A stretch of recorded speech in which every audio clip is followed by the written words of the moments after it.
Fil-katakezi tagħna llum eżisti se nkompli nitkellem fuq il-forum differenti ta' talb. Fl-ewwel katakezi fuq dan is-suġġett kellimt fuq il-talb bħala barka u adorazzjoni, it-tieni aspett kien fuq il-talb biex naqilgħu xi ħaġa. It-tielet aspett li se nitkellem minnu llum huwa it-talb ta' interċessjoni.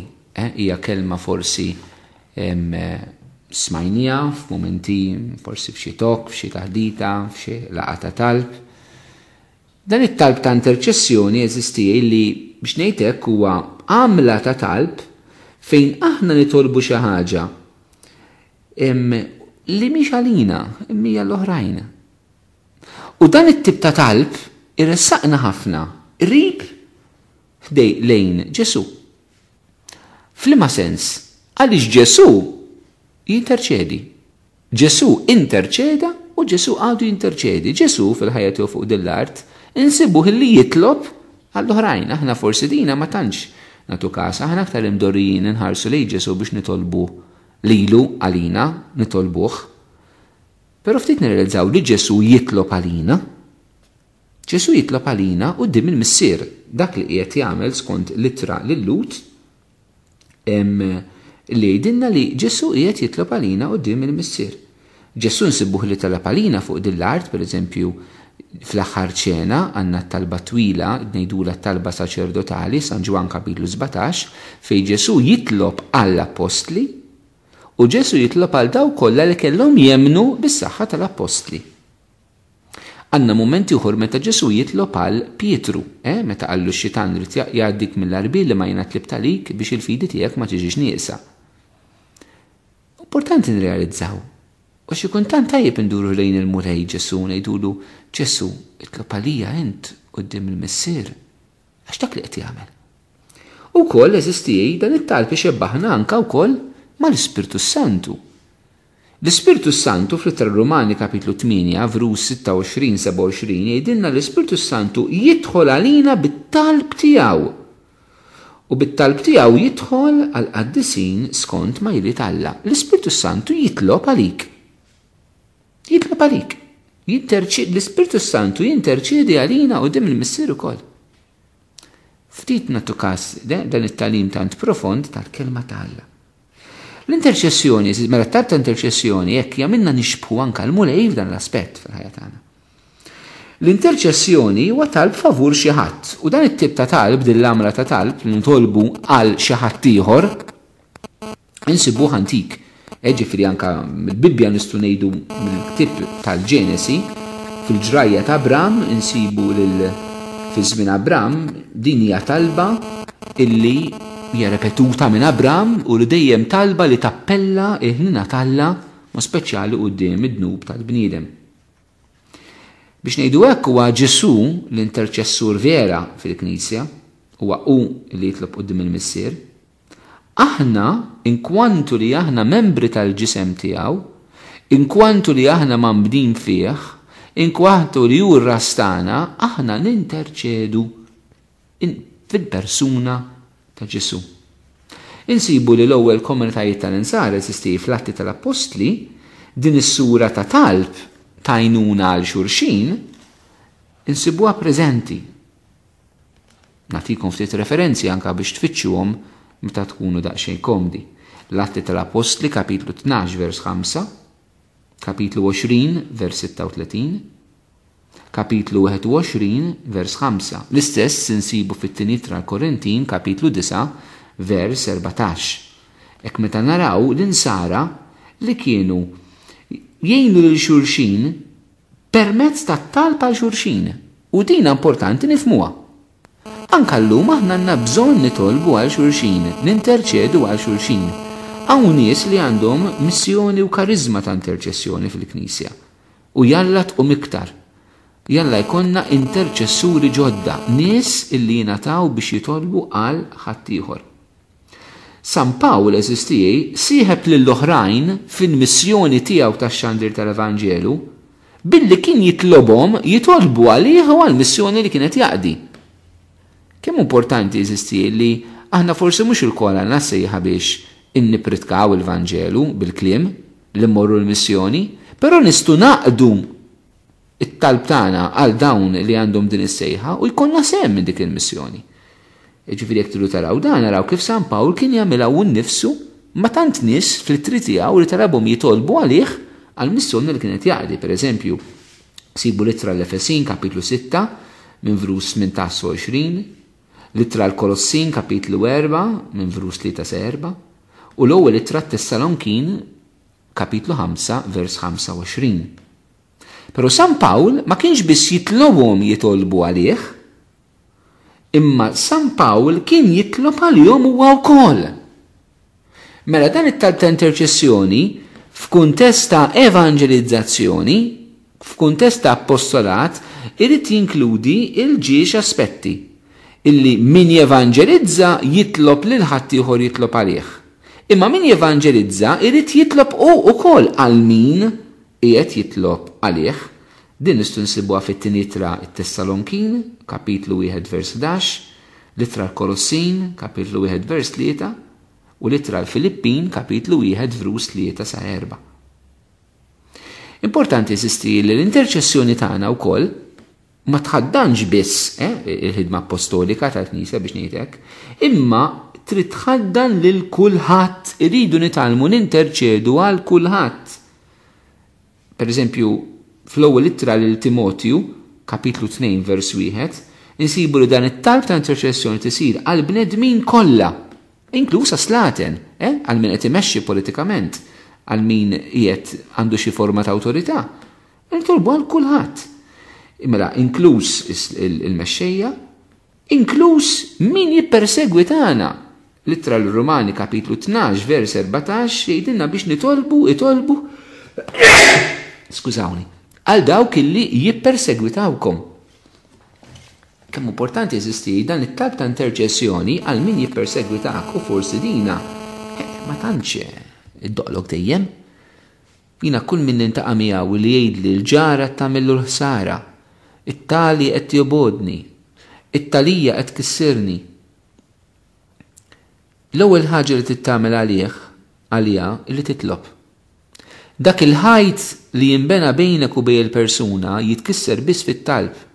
Diffiċli, però jiena niggarantilkom illi jekk titolbu għal persuni li jippersegwitawkom, intom toħorġu rebbieħa u tirbħulhom qalbhom quddiem Alla. U interċedi għal min qed jagħmellek l-ħsara. U aspett ieħor li aħna rridu ninterċedu għalih hija għas-salvazzjoni ta' dawk li jiġħdu l-Vanġelu. Dawk li ċaħdu l-Ġesu, dawk li ma jridux jemmnu. Naraw dana fl-Ittra Rumani kapitlu 10 vers 1. L-importanza li aħna ninterċedu għal min ma jridx jemmen hija estremament importanti din SSTA. Nitolbu għal min ma jridx jemmen. Ġifieri fl-antik konna dan is-sens ta' konverżjoni għal midinbin. Min fejn ġej minn hawnhekk mill-kelma tagħlla li tħeġġiġna biex nagħmlu dan. Jiġini f'moħħi pereżempju d-diritt tal-Madonna ġewwa Fatima, meta l-Madonna fit-13 ta' Lulju tal-1917 tgħid ħafna qegħdin jintilfu jmorru l-infern għax m'hemm ħadd li jitlob għalihom u jagħmel sagrifiċċji għalihom. Ġifieri dan it-talb ta' interċessjoni tagħna minnu jiddependi wkoll is-salvazzjoni tal-oħrajn li mhijiex tajta. Fuq l-interċessjoni.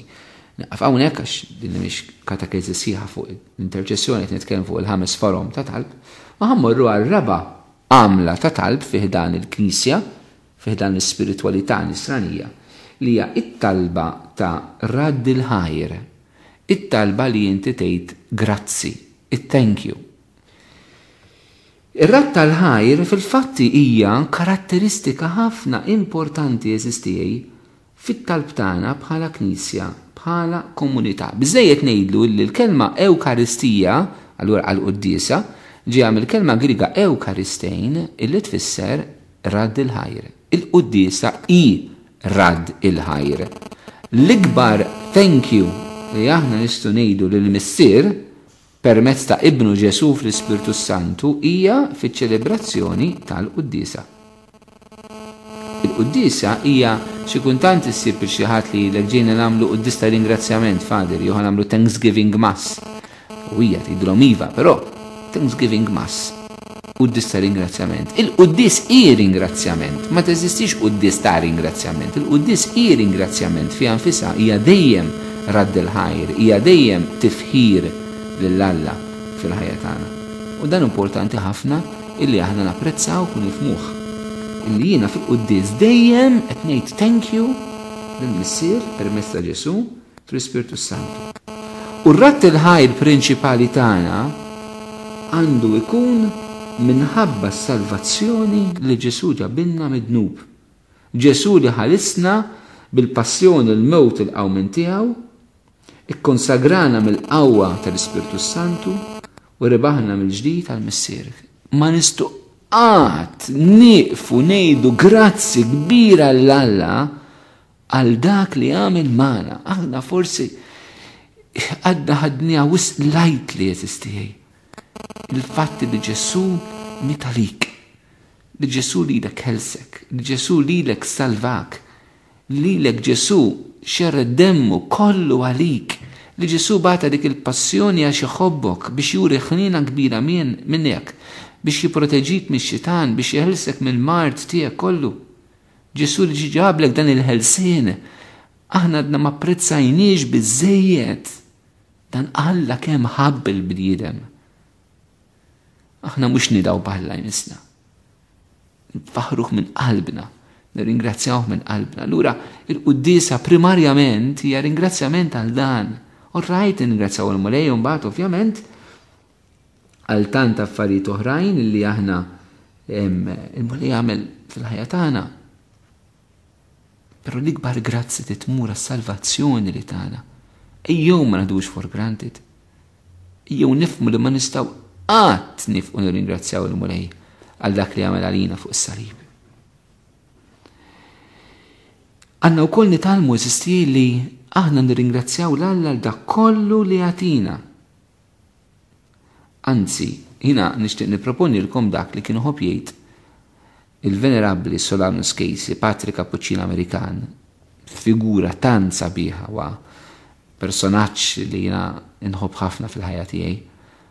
Għaliex huwa patri Cappuccin sempliċi, għadda minn esperjenzi ta' tbatija f'ħajtu u l-Mulej taħdon ta' fejqan, mijiet ta' nies fiqu permezz tat-talb tiegħu meta kien ħaj fostna u għadhom ifiqu llum bl-interċessjoni.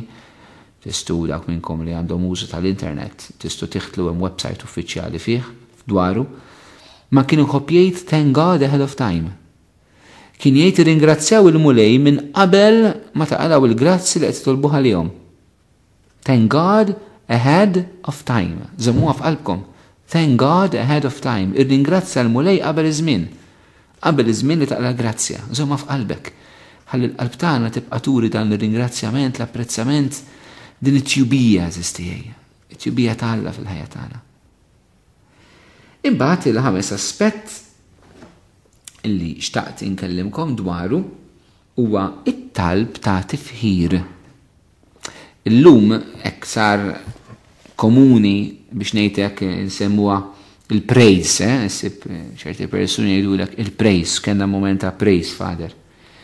Dan is-sens kbir li aħna nfaħru lill-Alla. It-tifħir eżistijaj, it-talb ta' tifħir, huwa sura ta' talb illi tirrikonoxxi l-Alla bħala Alla. U allura ħana l-iktar rridu nfaħru l-Alla għax hu Alla. Alla jistħoqlu li inti tfaħru għax hu Alla. It-tifħir lill-Alla għalih innifsu. Fejn aħna nfaħru l-Alla mhux għal dak li għamel, ġifieri laqqas għal fatt li salvana, mhux għal fatt li batalina, qed ngħidu issa nfaħru l-Alla għal dak li hu. San Franġis d'Assisi għandu talba tant sabiħa. Meta jgħidlu int umiltà, int ferħ, int għena, int il-paċi tal-qalb, int il-mħabba, int tjubija, l-ola tjubija, it-tieba fi anfisa. Int ek, int ek. Kemmu sabiħ li kieku, kellek issib moment ta' talb u tikteb litanija tiegħek. Għalik minu dan Alla, u dan is-sens ta' tifħir li tfaħru għalih innifsu. Mulej inti r-rajt tajjeb, inti triq, inti l-verità, inti l-ħajja, inti s-sultan ta' dejjem, inti d-dilja vera, inti l-ħobs tal-ħajja. int dak li Alla hu fih innifsu, dak li Ġesu hu fih innifsu. Alla mhux biss uħobb, Alla hu mħabba. Alla mhux biss jgħid il-verità, Alla hu verità. Li aħna nitalmu nfaħru l-Alla għalih innifsu. U dan it-talb eżistijaj, it-tifħir vera, joħroġ mill-qalb li hija safja.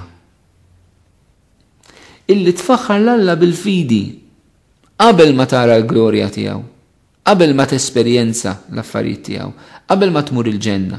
Imma bil-fidi tfaħħar il-Ġesu, tfaħħar il-Missier, tfaħħar l-Ispirtu, tfaħħar l-Alla Trinità għal dak li hu fih innifsu. Għaliex qed ngħid qalb safja tfaħħar l-Alla fih innifsu. Ġesu fil-Beatitudni jgħidilna illi ħin dak li ma taqalbhom safja x'huma ma jaraw l-Alla.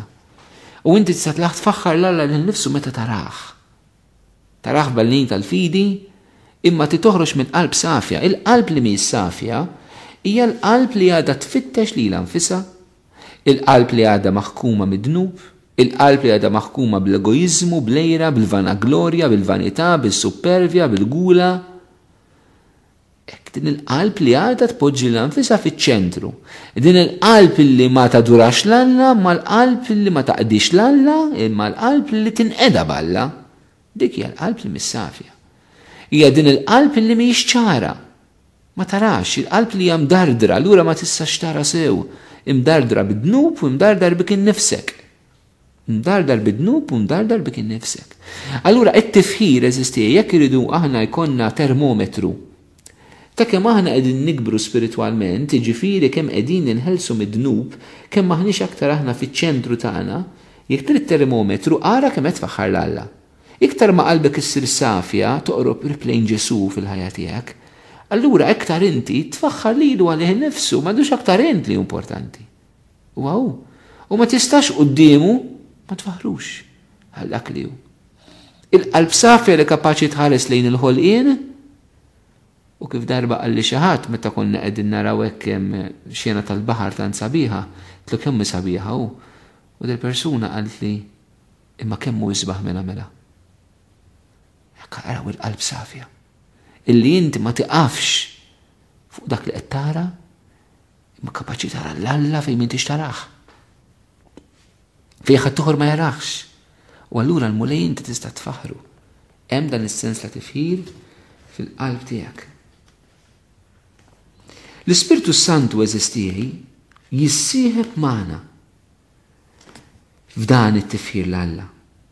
Huwa jixed għalina li aħna u li Alla. Għax u li Alla huma dawk li jirrikonoxxu l-Alla u jifaħruh bħala missieru. Kif idilna Pawlu, kapitlu 8 fl-Ittra Rumani, vers 16. Dan is-sens tat-tifħir eżistijaj naraw illi fil-Vanġelu kienu spontanju minn naħa tan-nies. Meta Ġesu kien ifejjaq il xi ħadd hekk jgħidilna sal-Luqa illi nies kienu jistaġbu quddiem dawn l-emejjel ta' Kristu li kienu jarawh. U f'dan l-istaġib tagħhom kienu ifaħru lill-Alla. Kienu jifaħru l-Alla għandna diversi momenti fejn hemm dan is-sens ta' tifħir mu speċjali anke marbutin mal-ġrajja ta' Ġesu mat-tatwelit tiegħu għandna 3 kantiċi in-niet ta' tifħir ta' sbieħ li l-Knisja titlobhom kuljum. Għandna l-kantiku ta' Zakkarija li nitolbuh fil-liturġija tas-sigħat filgħodu. Meta twilet Ġwanni il-Battista Zakkarija jiftaħ fehom u jibda jfaħħar l-Alla. Għandna l-kantiku ta' Marija li l-Knisja titolbu fil-għaxija. Meta l-Madonna Elisabetta tfaħħar l-Alla. U għandna l-kantiku ta' Xmun dak li laqa l-Ġesu fit-tempju meta Marija u Ġuseppe ppreżentawh, illi l-Knisja titolbu bil-lejl fit-talba tal-kumpieta qabel ma wieħed jorqod. Ġifieri għandna 3 mumenti ta' tifħir marbuta mal-ġrajja ta' twelid ta' Ġesu illi il-Knisja daw ħadithom anke fit-talb uffiċjali tagħha. San Pawl fl-ittra tiegħu l-Efesin jgħidulhom hekk: kantaw fl-imkien salmi, innijiet u kantiċi spiritwali. Kantaw u għannu minn qalbkom lil mulej. Araw dan is-sens ta' tifħir eżistijaj l-Efesin kapitlu 5 vers 17 u tistgħu taraw ukoll Ittra Kolossin kapitlu 3 vers 16. Nixtieq il-vers naqrah għaliex jesprimi dan it-tifħir eżistijiet tagħna. Kantaw fl-imkien salmi. Is-salmi anka fil-liturġija fil-quddiesa preferibilment suppost għandhom ikunu kantati, għax qegħdin nannu innijiet u kantiċi spirituali. Daw it-tlieta il-Knisja tagħmilhom, is-salmi li tkantom, in-nijiet, daw l-innijiet li aħna anka nikdbu biex inkantaw bihom, u l-kantiċi spirituali, daw li semmejtilkom ta' Zakkarija, tal-Madonna u ta' Zakkarija. Kantaw u għannu minn qalbkom lil-mulej, kemm hu sabiħ li inti tkanta tfaħħar l-Alla bil-kant. Ġifieri xi kuntant nisimgħu gruppi ta' talb li jfaħru l-Alla bil-kant u jkun hemm min jismagħhom sbieħ, ma dan mhux biex toqgħod tismagħhom. Illum anke għandna ħafna CDs pereżempju ta' qanijiet li jgħinuk tfaħħar l-Alla bil-kant. Kemm hu sabiħ li din iskopruha li nfaħru l-mulej bil-kant. Hija tradizzjoni qawwija fl-Antik Testament għandna l-David l-għannej tal-mulej li kien janni u jfaħħar l-Alla u jkeċċixjaten bl-għana tiegħu. Kemm għandna bżonn dat sens ta' tifħir jerġa' jidħol b'mod qawwi fil-quddiesa, fit-adorazzjoni, fit-tal personali tagħna. Li nfaħru l-mulej eżistijaj quddiem l-emejja kbar tiegħu. Però jekk inti qalbek mhix safja, għalhekk qedna t-talb irid jibda fil-katekeżi l-oħra anke bit-talb ta' maħfra biex il-qalb tagħna tissaffa. U jekk aħna maħniex naraw l-emejjel tal-Alla, allura maħna ma faħruħx. Però irdu dejjem nistinkaw sabiex aħna bil-qawwa tal-Ispirtu nintelqu f'dan it-tifħir eżistij illi jiftaħ il-qalb tagħna biex imbagħad nistgħu nirċievu dak li Alla jrid jagħtina. Ħafna drabi nsibu ħbieb illi meta persuna tfaħħar lill-Alla, meta persuna tinfetaħ għal dan it-tifħir, dik il-persuna tkun tista' fil-verità timtela aktar bil-qawwa tal-Ispirtu Santu. Timtela aktar bil-preżenza ta' Alla fil-ħajja tagħha. U għalhekk huwa estremament importanti li anke jekk m'għandikx aptit tfaħħar l-Alla, iddeċiedi illi tfaħħar lill-Alla. Għaliex meta inti tuħu id-deċiżjoni li l-mulej tifħir il-glorja kollha u mbagħad il-mulej jibirkek bl-Ispirtu tiegħu. Meta ma taf se taqbad titlob, ibda faħħar l-Alla għal dak li hu. Faħħar l-Alla bis-salmi, faħħar l-Alla b'tant modi differenti. Però importanti li aħna jkollna dan is-sens qawwi li kien ħafna f'San Franġisk tas-Sisi eżistijaj, kien bniedem li faħħar l-Alla bil-qawwa tiegħu kollha u għalhekk ġimbierek b'tant grazzi anke minn Alla u l-Knisja fi żmienu u anke issa li qed fil-ġenna jinterċedi għalina. Infakkarkom il-ġdid eżisti qabel ma nara del-katakezi il-5 għamliet, il-5 forum ta' talb li f'dawn iż-żewġ katakezi tkellimtkom dwarhom.